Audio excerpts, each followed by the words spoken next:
பெரியார் பெருந்தொண்டர் கொள்கை கனல் கே. வாசுவின் நல்லுடல் சுயமரியாதையுடன் நேற்று தாப்பா மயானத்தில் பிற்பகல் 3 மணியளவில் எரியூட்டப்பட்டது.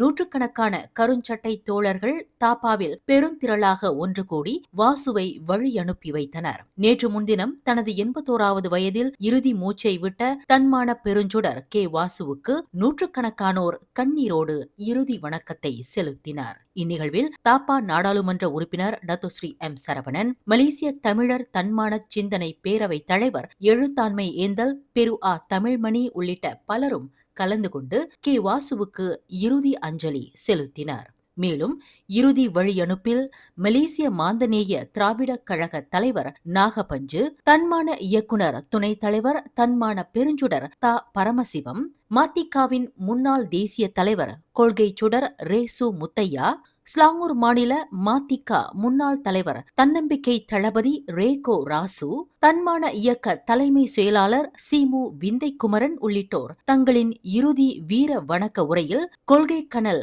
வாசுவின் வரலாற்றுச் சுவடுகளை கண்ணீரோடு பதிவு செய்தனர். பெரியார் பாசறை தலைவர் மு. மணிமாறன் தலைமையேற்ற இவ்வீர வணக்க நிகழ்ச்சி கொள்கைமணி முனியரசனால் வழிநடத்தப்பட்டது.